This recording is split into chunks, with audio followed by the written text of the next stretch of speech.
It's my life. Lazy, lazy, lazy, lazy, lazy. It's my life. I got dirty, dirty, dirty, dirty, dirty. It's my life. I wanna shop, shop, shop, shop, shopping. It's my life. Hi guys, magandang buhay. Welcome to my channel, Nurse Crisar TV. Nandito tayo ngayon para sa isang panibagong kaalaman para sa mga nurse dyan na na-assign sa ICU, ER, yung mga critical area. Siguro kahit naman sa mga ward, kung kailangan mo naman ng ganitong machine, swak to sa'yo. Manood lang tayo at alamin natin yung dapat na gagawin. Tara. Ay, ingat. Sige, ingat. Magaling.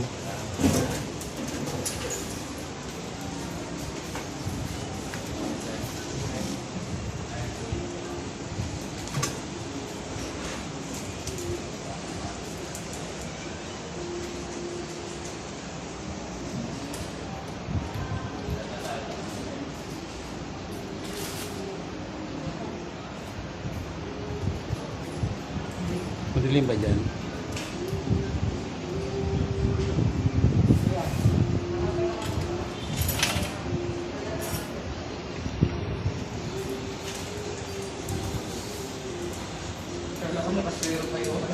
Namagas.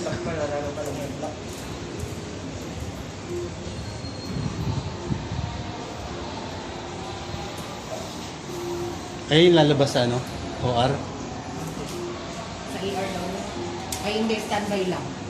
Galing ER? Never na, na meron pa. Galing sa ER? Ito ba yan? Setup. Set up lang, if ever lang na meron ulit. Setup lang naman. Kasi Ah, minsan na-delay sila. Okay. Hindi ko pa nilagay ito kasi mali yung alin. Pang baby pig. Ay, yung ano ng tubig. Pero kung lalagay natin, Pwede naman. hindi siya mag-shoot. Pwede dito, kaya lang itong connector. Ay, palabas. Kailangan ng Pwede ano. siya dito. Yan. Ganyan yung setup natin. Makikita mo, from inhalation, papasok sa from the machine to the humidifier, tapos palabas yan. So yun. Pupunta sa pasyente, sa 80, tapos itong way naman na to, pa-exhale naman. Palabas. Palabas na. Kaya kung dito, kasi meron tayong machine na ano ngayon eh, meron tayong ganito, PLD. Meron tayong touchscreen, yung Sinabend kanina, yung dinemo ko. Tapos yung Orion, yung maliit ng screen pero touchscreen din. Ay, yung nandito. Ay, last time na dinemo ko din sa yun. Yan lang naman basic setting, basic setup ng service na. Mas madali ito, hindi siya, basta follow mo lang ito. Huwag lang magkapalit.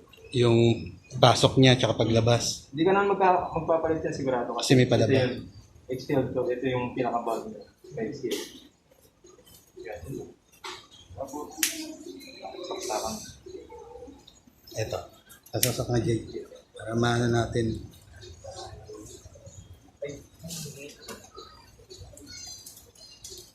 Buti mayroon ng standby. Nagdagdag kasi kami ng ano, machine. Machine. Dumami na machine niya. Kasi nag-request si Doktora ng high-end. So, nagbigay kami ng high-end ngayon. Ito kasi dati yung binibigay talaga nito. Ito yung mga low-end ng Nasaan yung high-end? Sa ano? yan, ngayon nasa ER. Ay, nasa ER. Yung isa na sa ER, tapos yung isa dito. Tapos yung dalawa na sa dito. Okay lang sir, video ko lang. Sige sir. Para meron tayong ano. Parang may konti. Kasi minsan na-delay talaga. Inaamin naman lang. Kasi sinabi namin gano'n. Kung talaga na-delay kami minsan, kasi minsan may tawag kami dun sa kanila. Ganun. At saka malalayo eh. Manila kasi sir. Tapos pinaka-ano namin, Bulacan. Ang office nyo? Pinakamalayo namin na puntahan na. Pero yung ano nyo, office nyo talaga, Monument. main, Hmm. Monumental lang. Office namin. Kaya ang minsan, hindi kami nag-stay doon. Kasi sa dami ng pa, tao. dami ng kailangan. Single duty lang kami. Yun, bali, Yes, sir. set up na ganyan. So, yun mo lang yan. Yan.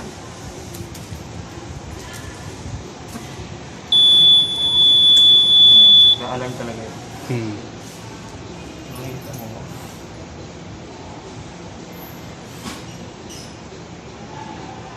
Nakasi tayo ng hospital.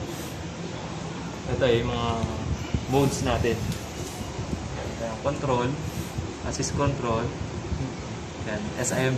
So usually naman setup nilang ng mga doktor is assist control. Yan ang basic nila. Tapos yung tidal volume, wala kang maano dyan kasi meron siyang Codico, tidal volume. Hmm. So kunwari, kagaya niyan, 0.40. So katumbas niyan is 400 ml. So kung gusto mo ng 350, gusto ni Doc na 350, yan, 0.35. Tidal volume. Yes po, tidal volume. Tapos, yung sa rate, RR, ganun. Ito yun. Gusto ni Doc ng 15 or 16, ganyan. Doon mo lang. Tapos dito, depende sa mga doktor, minsan nag-order sila ng flow na sinasabi nila. Flow of 50, flow of 40, ganun. Dito siniset up yun. Kunwari, usually binibigay, sinasabi ni Doc, flow of 50, lagyan mo lang flow of 50. Yan. Tapos, yung FiO2, may codico din siya. Yan, nakalagay, percent O2. From 21%, 21, 30, 40, 50, 60, 70, 80, 90, 100. So, usual na setup ni Doc, from initial settings natin, 100%. 90, 100. Yan. After noon, ito. Sensitivity. Ito, nakalagay sensitivity. Ito usually, nakalagay 0. Zero lang siya. Yes po, 0. Pero merong, pag ito, papunta doon, negative. Pag papunta naman dito, positive. So, anong difference nun? Pag ito, pinihit ko lang dito, ang positive, from the word itself, sensitivity, magiging sensitive yung machine natin. So, konting galaw ng pasyente, bubuga to. Kaya, gumalaw lang ako, buga. So, the more na positive yan, the more na magiging sensitive yung natin. Dito naman, kabalik ka rin siya. Pag nag-negative yan, nag-negative na negative, problem lang, gumalaw yung pasyente, hindi niya na masyadong masasense. So, parang wala lang, hindi niya bibigyan ng hangin. Kumbaga. So, yung usual settings natin dyan, negative 2, gano'n, 0, gano'n, or positive 1, gano'n. Yun naman ang basic settings. Tapos, turo ko na din to para may mga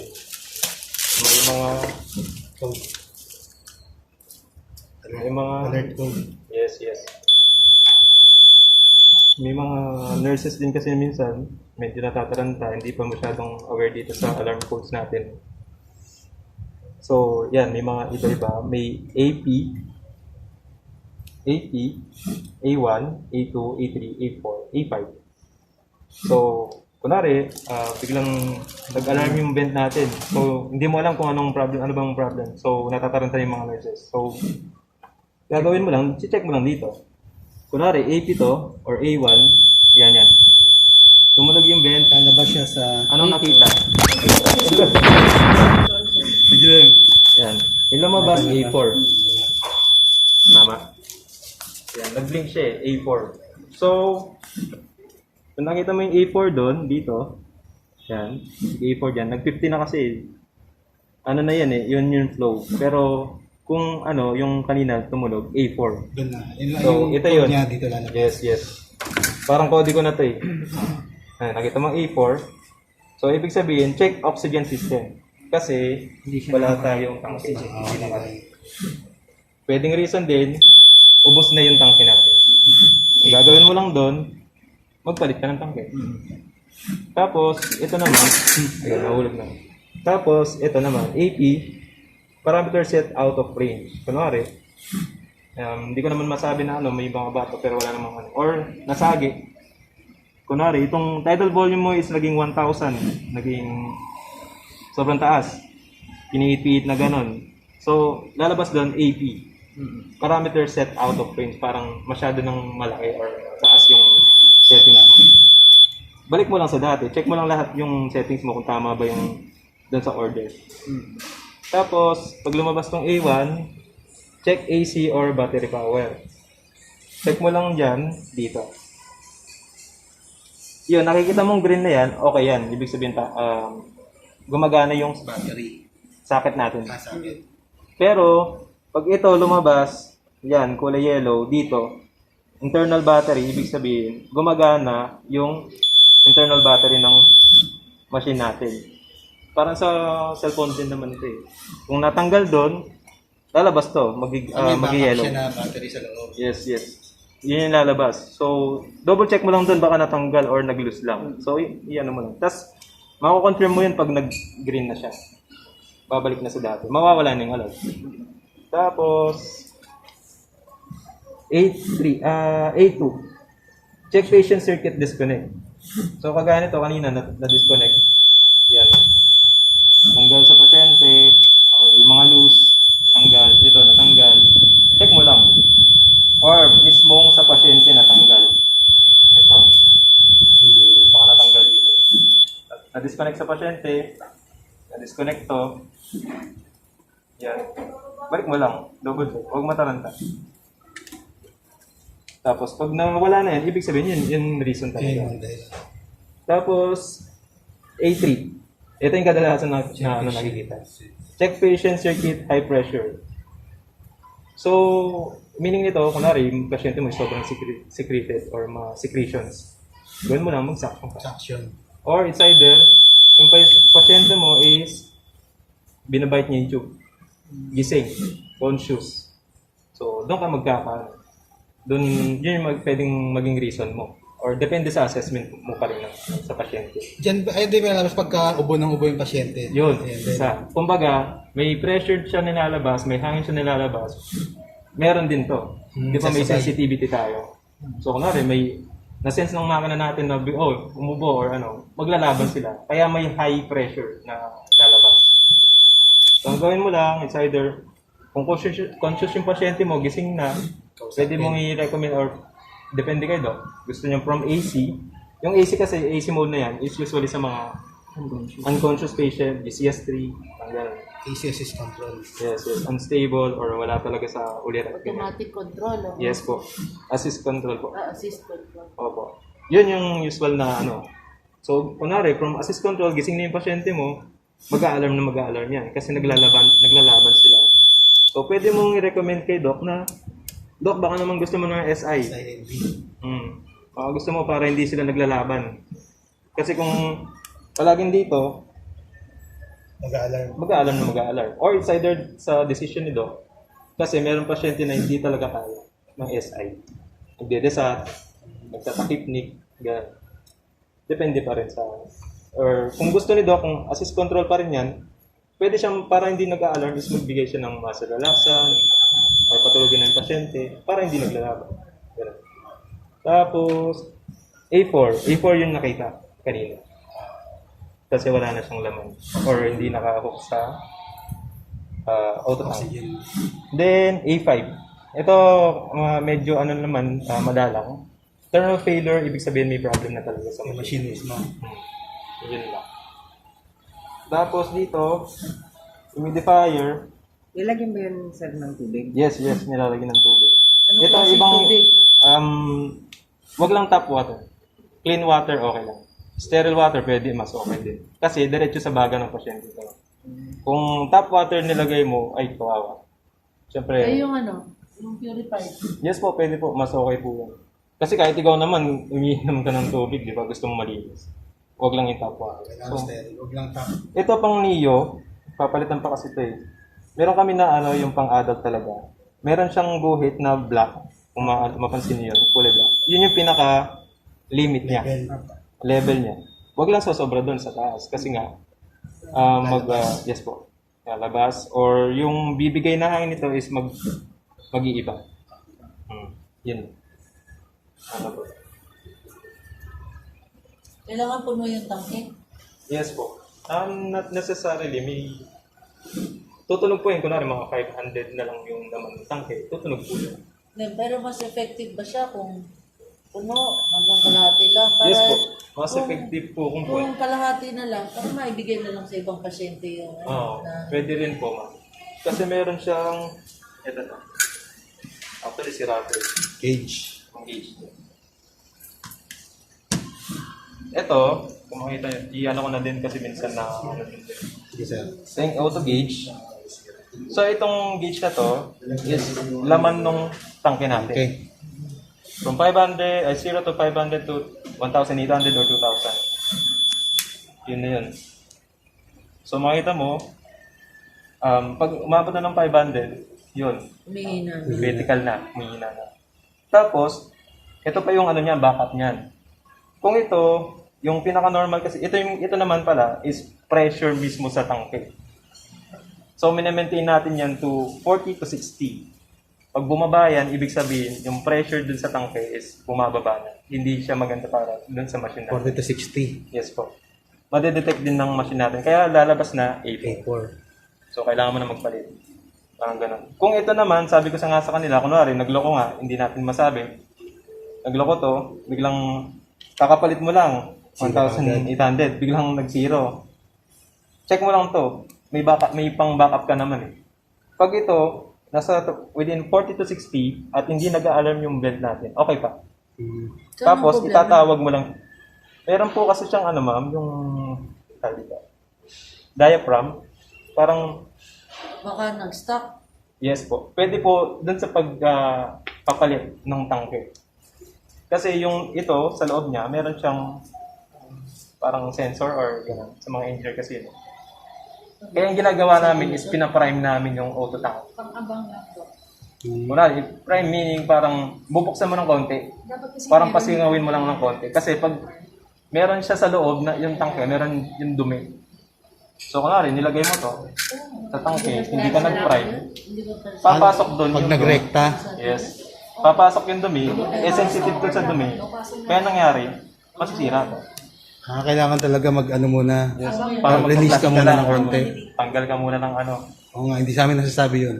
Oh, yes. Eh, hindi nasabi. Okay. Parang, Ngayon ko lang din parang nalaman. sa tagayan, sabi nga nila, kailangan, Yan ang hindi ako bigay mo muna sa akin. Para kasi meron kasi siyang dumi, yung ibang tangke kasi natin may dumi. So kailangan natin i-wash muna. Para hindi papasok dito sa, Sensor niya. yes. Pag pumasok yan, matik yan, kagaya ng sira yung Wala ano. na yung... Pero, meron ka naman pang-backup dyan eh. Kung nagloko to, ito, pwede na. 40 to 60. Pag bumaba na siya ng 0, ibig sabihin, wala na tayo. Tapos ito, mag-alarm na Sige, mag-alarm. ingat. Yun lang. Yung sir sa ano, yung may negative ano? Negative. Minsan, Ito naman, ito yung manometer. So, pag-check niyan, ito, Sir. pag pinagana mo, wala kasing unit eh.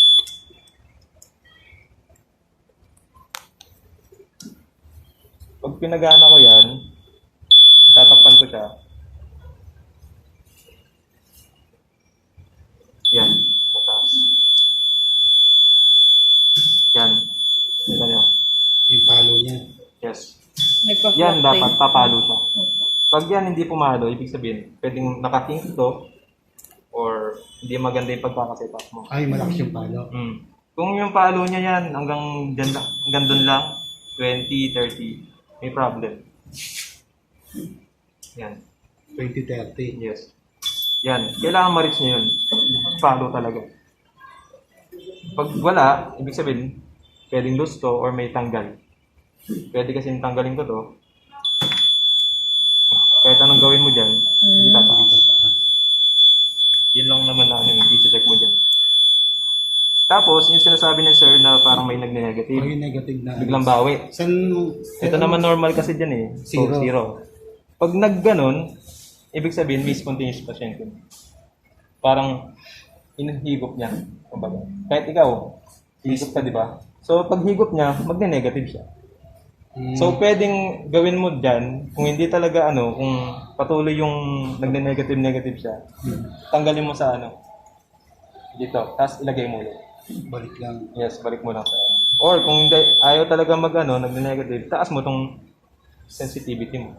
Sa positive. Yes, positive. Para mas mabilis yung kumbaga, bigay ng bigay. Paggalaw niya. O, ay, bahala ka, bigay ng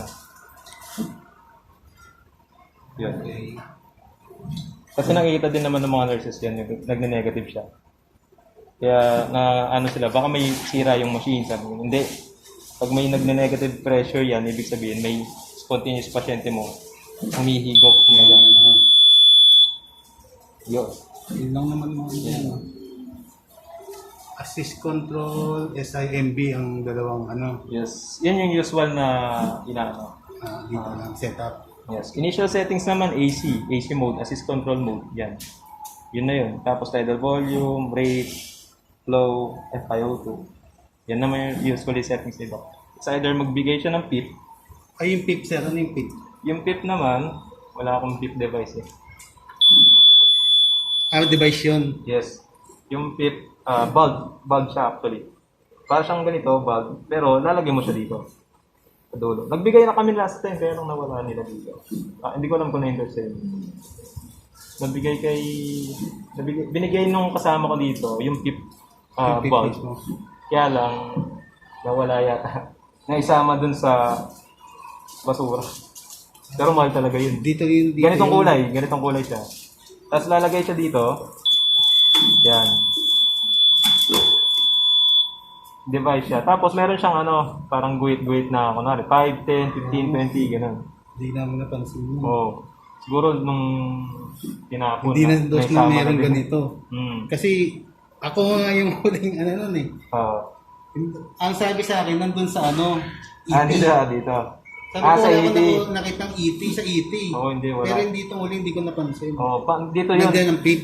Dito talaga yun. Kasi yung PIP yun, ibig sabihin PIP. P-E-E-P. So, positive end. Para ending. End. And expiratory pressure. Expiratory, palabas. So, hindi mo siya pwedeng ilagay dito. Kasi in. In siya. Kaya, usually dito lalagay. So, anong purpose nun, yung PIP mo? Para, kunwari, hinga ka, inhale, exhale. So, yung purpose ng PIP mo is magbigay siya ng konting pressure dun sa alveoli mo. Para kunwari, inhale, tapos exhale, pero meron pang pressure. Yung purpose ng pressure na yun para tumaas yung saturation ng baga ng pasyente mo. Yung saturation ng pasyente mo. Kunwari, yung alveoli mo. Usual natin, hinga, tapos buga. Yung normal. Normal. Yan. So, pagka buga, inhale, pag nilagyan mo ng PIP, inhale, tapos buga, may matitirang pressure sa loob. So, mini-maintain niya yun. Para, yung purpose nun is bigyan ng tumaas yung saturation ng pasyente. Usually, gagamit yun sa may mga edema patient, pulmonary edema. Kasi nga, para meron silang tulong. Yes, merong fluid sa loob ng alveoli nila. Kailangan i-wash out. Kumbaga, may maintain mo ng pressure na gano'n, i-wash out niyo yung tubig sa loob. Yun yung purpose. Para hindi siya Especially sa mga COVID patient natin, gano'n din binibigay. Bibigay sila ng fluid. kailangan ng PIP. Kasi, yun nga, puro fluid. Plema. Para hindi siya mag-close. Pag ma-plema yung pasyente mo, bigyan mo ng para ma-widen yung mo. Kasi kung ma-plema ka na nga, ganyan yung hinga ka, wala ka ng space para sa hangin mo. So, ang gawin mo lang, magbigay ka ng ito yung important. Kaya lang nawala. Ewan ko sa napunta. Hindi na-endorse ng maayos. Importante pa naman. Yan. Ito lang naman walang built-in na PIP eh. Pero, dun sa machine natin, meron. Meron Yung na. touch PIP.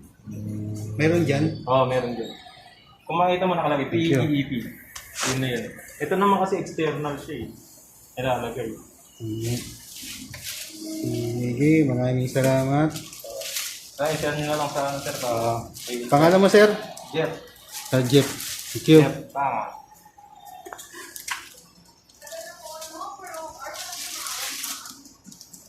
Sir Jeff. Sayang yung isa, no? Yung sa Sinovent tsaka ano. Pag may time din naman yan. Ito, okay. Pag may booking ulit. Si-share ko to sa mga kasama ko para alam na nila. Para kahit pa para may... Tsaka added info yun para sa mga kuno, napunta ka sa ICU. Diba? Eh, yung mabuksan tong ano namin, Siko, gagawin tong 306 eh. Maganda may alam kayo para pag dating kuno, dinala ka sa ICU. May alam ka. Usually ICU yung mga deliver na Kaya na kailangan. Ano sir? Sige sir, salamat.